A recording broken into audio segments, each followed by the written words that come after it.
All right, Kevin, back with you for another episode of the $1 Million Relationships Podcast. And today I am here with Dom Faussette. Dom, welcome. It is so awesome to have you, man. Sir, thank you for the invite. I greatly appreciate that. Thank you. Well, I'll tell you, I've got to give a shout out to Kyrie Oliver.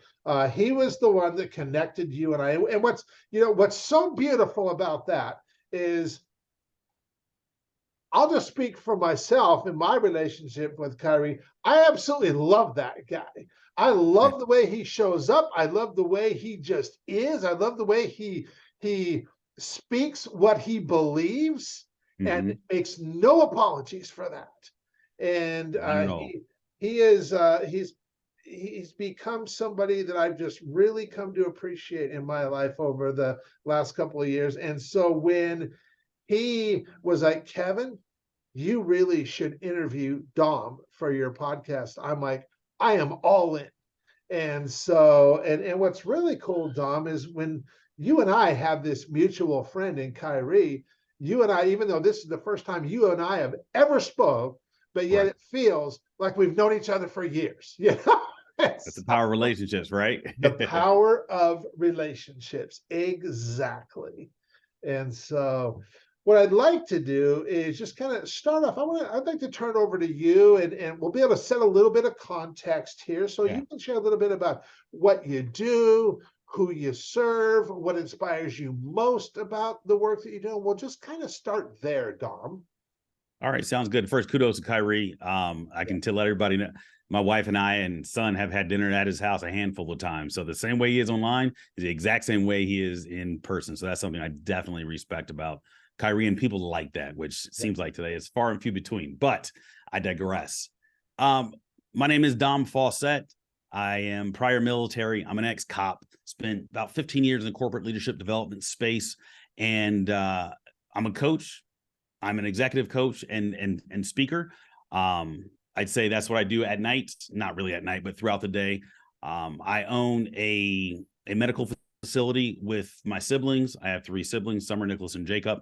And we came together actually July of last year and built a medical facility to helping people that are struggling with sobriety and maybe some addicts reuniting with their families. So that's what I do throughout the day, along with coaching executives, relationships, and then speaking when I get a chance to hit the road. Wow, very good. That's, so I did not know about the medical facility. Now I'm really fascinated by that too, Dom. So what led to that? How did that come about? My brother's sister and I, we all live within about a mile of each other. My brothers, they're twins. They're criminal defense attorneys. As I stated, I'm an ex-cop. My sister's in the financial space, or was. She was a corporate executive. And right before COVID, we decided to kind of build a nonprofit. And the purpose was to educate people that look like us on finances and business. None of us play basketball or rap. So we wanted to kind of negate this whole stereotype that these are the only things I can do.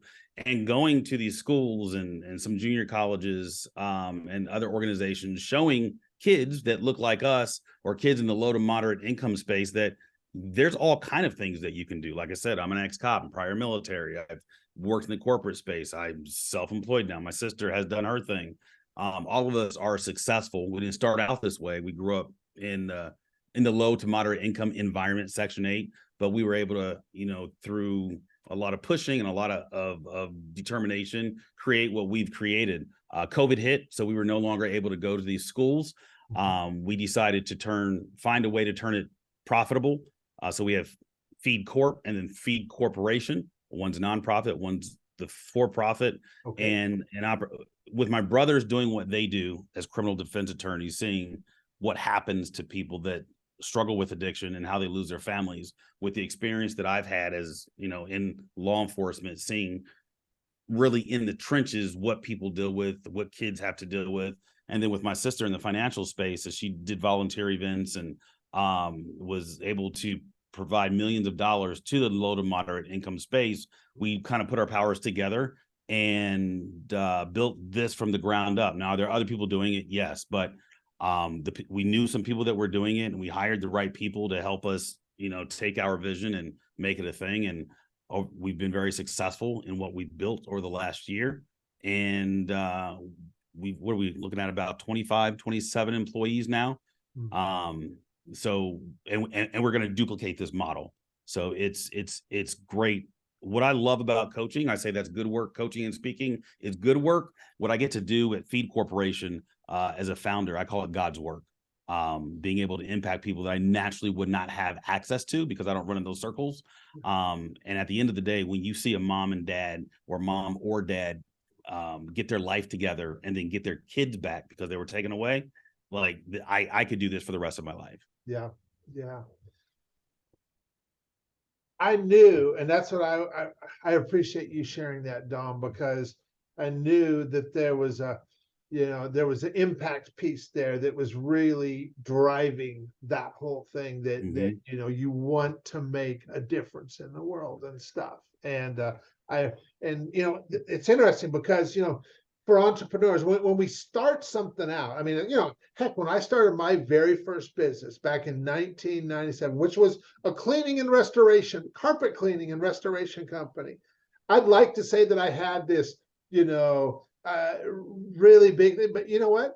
I knew this guy in Seattle who was in that industry, and I thought to myself, well, gosh, if he can be successful in that, so can I. I just wanted to make some money, man. Right. And I'd like to say it was this grand thing, but it wasn't. I just wanted to make some money. And but you get to a place in your entrepreneur journey where you start figuring out how to make money and how to create cash flow. And then when the cash flow piece gets figured out, now all of a sudden making more money, creating more revenue is not the thing that inspires us. Because now we start looking at, like, well, what do I really, what is motivating me? Because just making more money for money's sake isn't. And it comes down to either, purpose, impact, legacy, one or all three of those. Totally agree with that statement. So I really appreciate you sharing that, because pretty much the bulk of the listeners to this podcast, that's where they're at too, is what inspires them about what they do and stuff. So I really appreciate you sharing that. So, thank you. Great question. Now we've got a little bit of context set here. I want to shift gears. So I'm going to reiterate the question for the benefit of the listeners.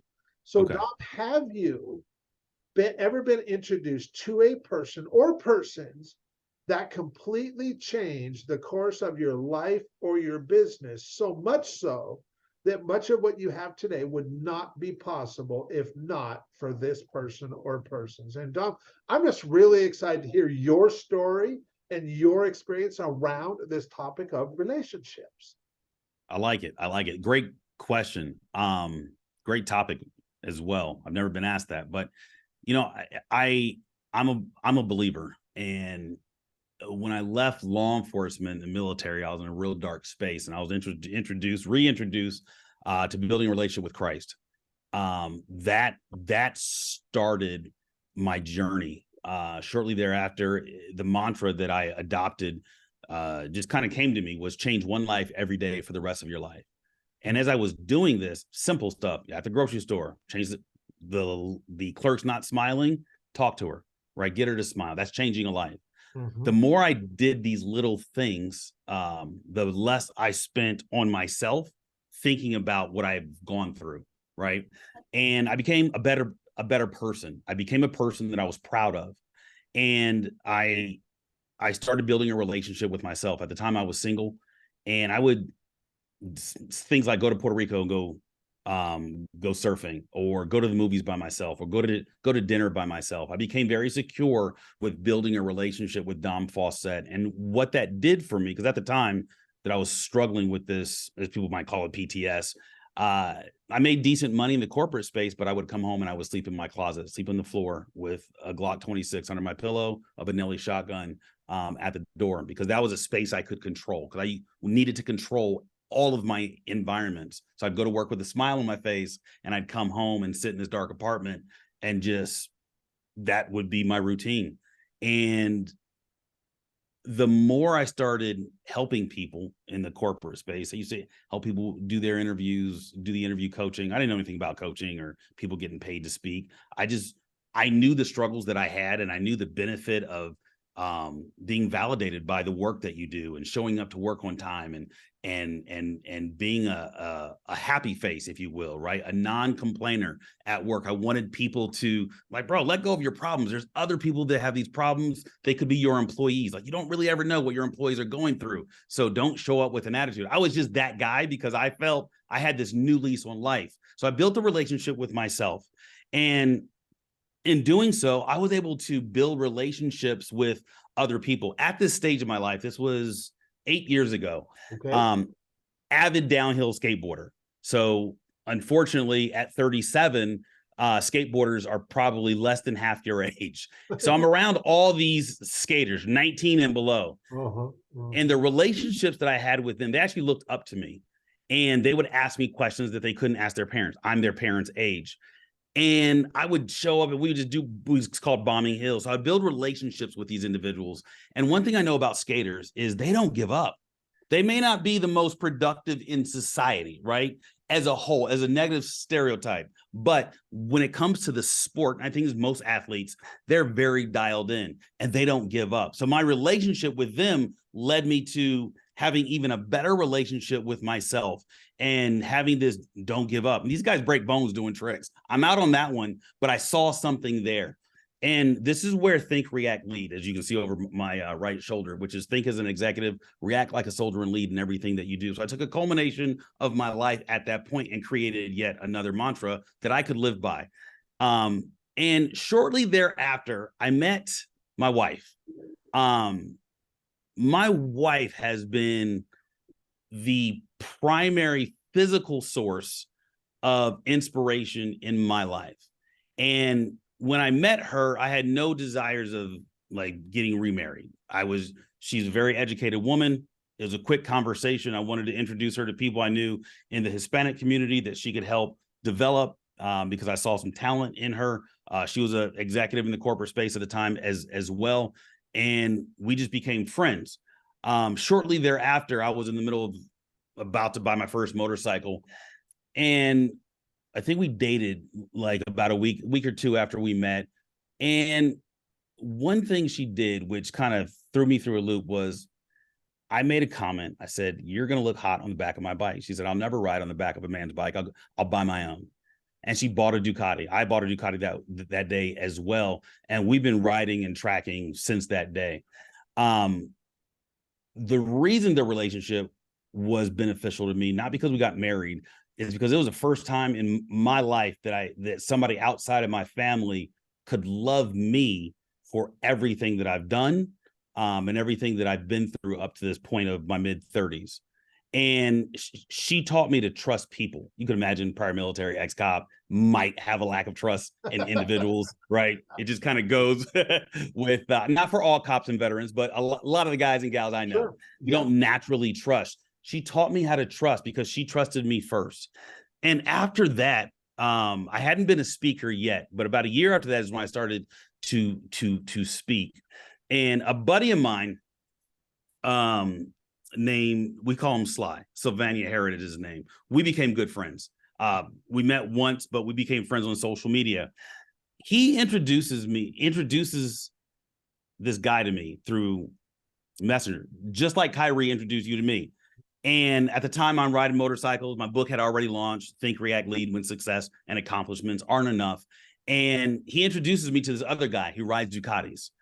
And he's an author and he's a speaker. So we connect, we go back and forth. I don't think anything of it. His guy's name is Steve Sims. I don't know if you've heard of him, but we go back and forth and I'm just treating him like a bro, because that's just how I treat people. Bro, and he would reply to my messages, which I think that's what people are supposed to do. Well, one day I have him, he's on a Facebook Live and I'm interviewing him. And right after that, 10 to 15 people in my DMs, in my messenger, "Hey, Dom, can you connect me with Steve? Can you connect me with Steve?" I'm like, just like call him. Like, that's what I do. I'm not going to give you his number, but reach out to him. He's like, "I have, but just it'll be better." So I asked my buddy Sly, I said, "Bro, who is this guy?" So you don't know who Steve Sims is? I mean, outside of the fact he races Ducatis, and he's an author and speaker. Like, no, he's like, oh my gosh, my bad, bro. I should have told you, because I was new to this space. Mhm. And he says, like, if you want to have dinner on a Black Sands beach with, and I don't know, with Janet Jackson, he can make that happen.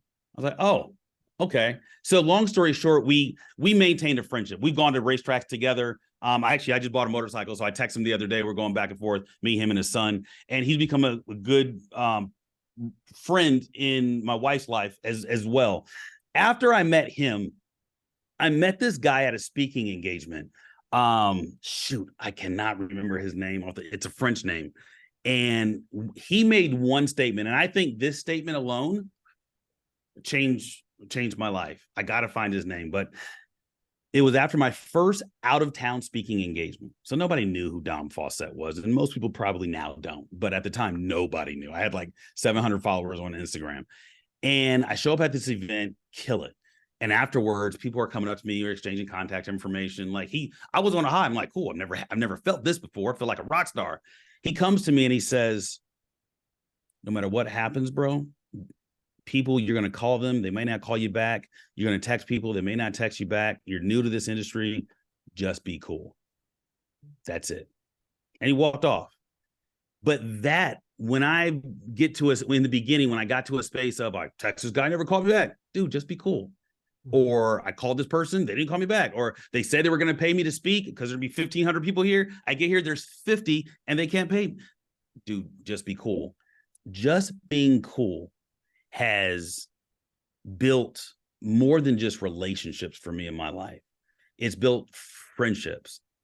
And now when I meet people based off the hobbies that I do. I don't care if you're a multimillionaire, that's your money. That's for you and your family. I'll never get a piece of it.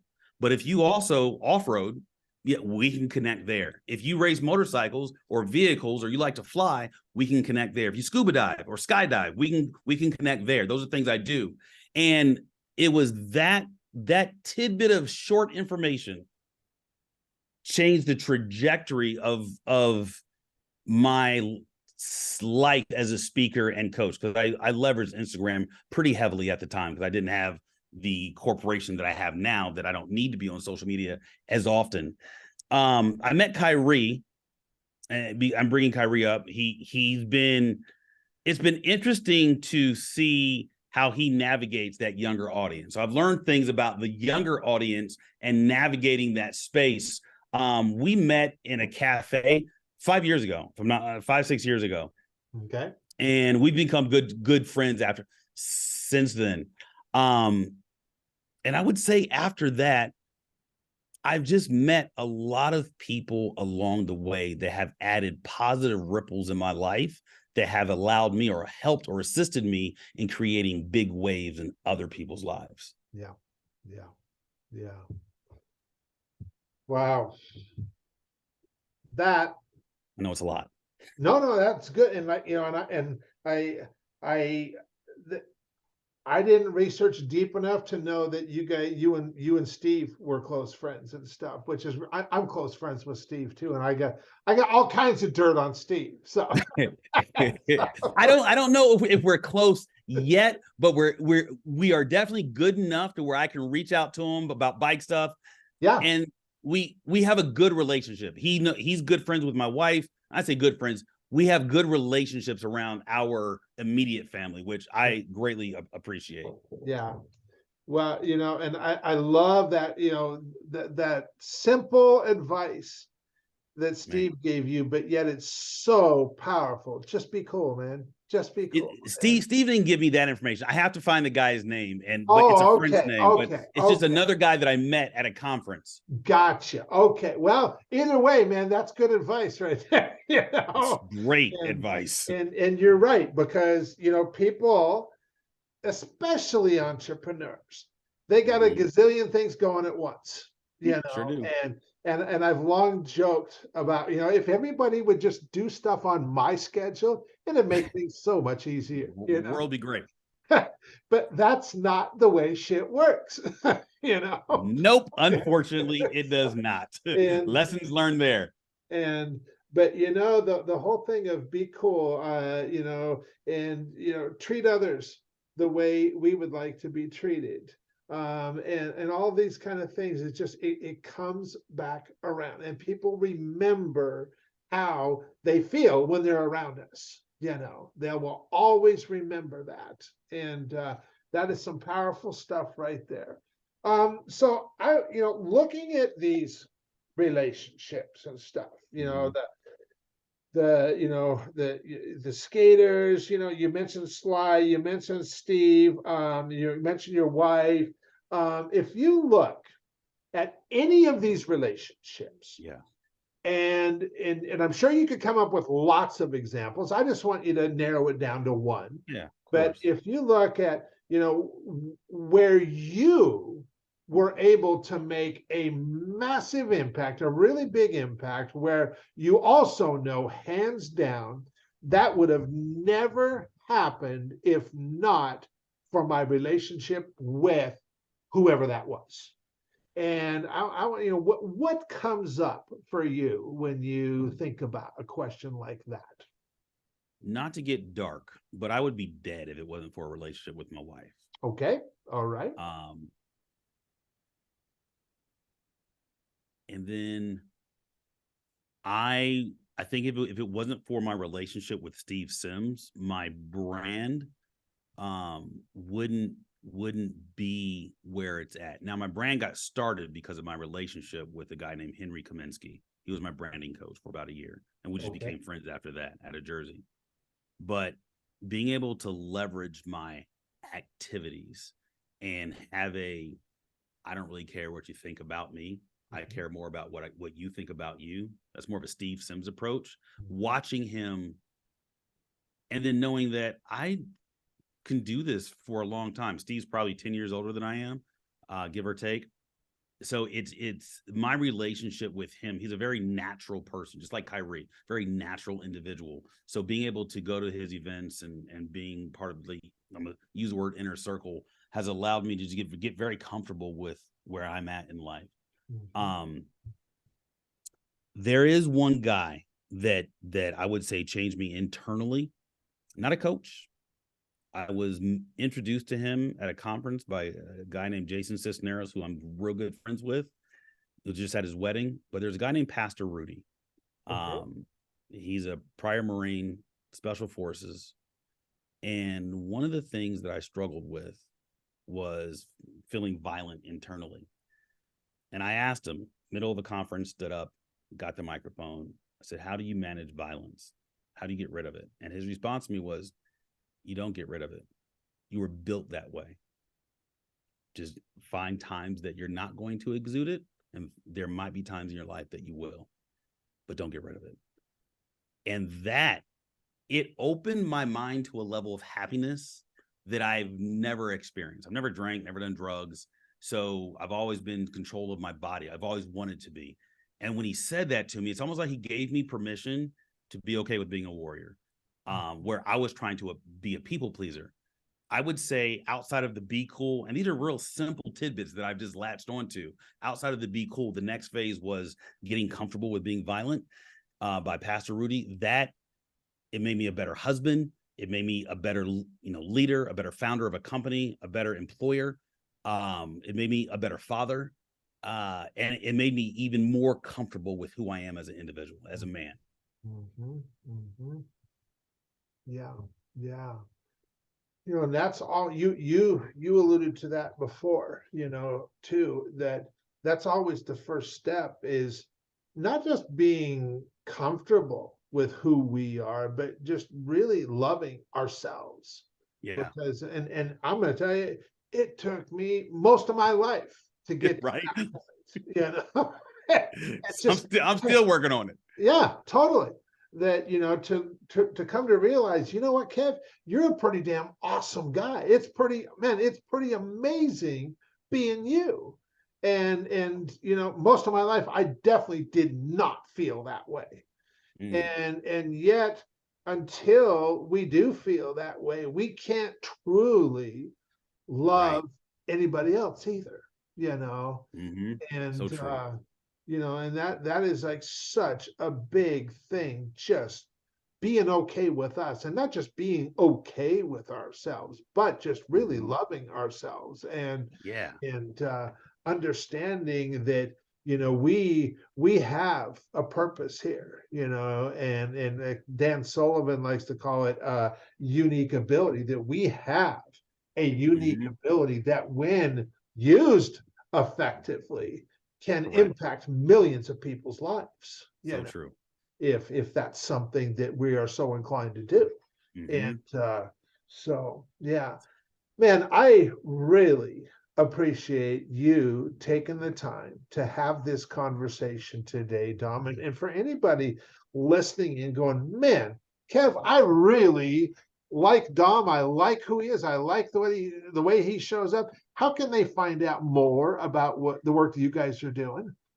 You know what? They can just find me on social media, Dom Okay. Faussette. Very easy to find. You can Google me, Dom Faussette. My website is domfaussette.com.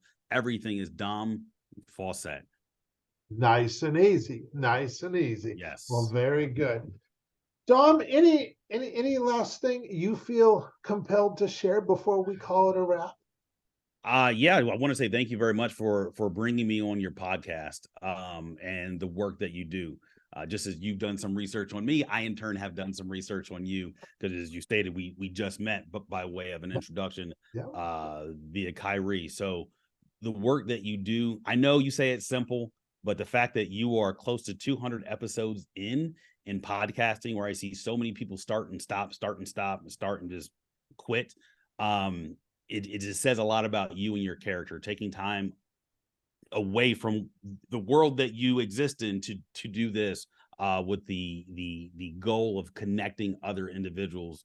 That's huge. I know it probably comes natural for you, but there's plenty of things that come natural for people, and they don't engage in what comes natural to them. So the fact that you're showing up the way that you are, and you're a great interviewer, you're not boring, so I appreciate that. I just want to say Well, thanks thank you for for the that. work you do. Well, you are so welcome, Don. And Dom and I just it's yeah, I mean, this is like you were talking about. This is something that is just a real passion thing for me, that I just love having these conversations. And it hosting this podcast has impacted everything in such a huge way. And Mhm. it's, I mean, it's just I consider myself being the guy who's blessed being able to get to do all of this. And so, thank you again for taking the time to have this conversation today. Really appreciate it. And I am excited to share this interview with folks. So thanks again, Dom. Thank you, sir. I appreciate you.